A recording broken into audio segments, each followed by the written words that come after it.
Top star image ఉన్న beauties కూడా ఇప్పుడు సౌత్ సినిమాలో నటించడానికి తెగ ఇంట్రెస్ట్ చూపిస్తున్నారు. టాలీవుడ్డే ఇండియన్ సినిమాకి కేర్ ఆఫ్ గా మారడంతో మన సినిమాల్లో మెరవడానికి ట్రై చేస్తున్నారు.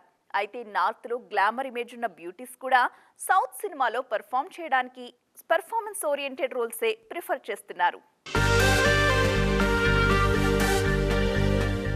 స్టార్ కిడ్ గా బాలీవుడ్ కు పరిచయమైన ఆలియా భట్ నార్త్ లో ఎక్కువగా కమర్షియల్ సినిమాల్లోనే నటించారు.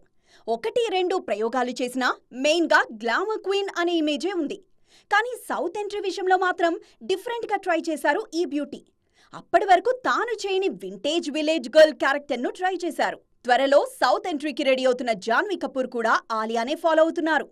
దేవర సినిమాతో సౌత్ ఎంట్రీ ఇస్తున్న ఈ బ్యూటీ కూడా విలేజ్ గర్ల్ గానే కనిపించబోతున్నారు. ఇప్పటికే రిలీజ్ అయిన జాన్వీ ఫస్ట్ లుక్ కి మంచి రెస్పాన్స్ వచ్చింది. ఇండియాస్ నెంబర్ 1 హీరోయిన్ దీపిక కూడా సౌత్ ఎంట్రీ విషయంలో డిఫరెంట్ గా ట్రై చేశారు. వారికోస్ వెయిన్స్ వ్యాధికి కేవలం 30 నిమిషాల్లో చికిత్స. కాల్ చేయండి 9989527715. కల్కి 2898 AD సినిమాతో దక్షిణాదిలో రీ ఎంట్రీ ఇవ్వబోతున్న ఈ బ్యూటీ తెర మీద ప్రెగ్నెంట్ విమెన్ గా కనిపించబోతున్నారు. ఇలా నార్త్ బ్యూటీస్ సౌత్ ఎంట్రీ విషయంలో తీసుకుంటున్న కేర్ చూసి మురిసిపోతున్నారు ఫ్యాన్స్.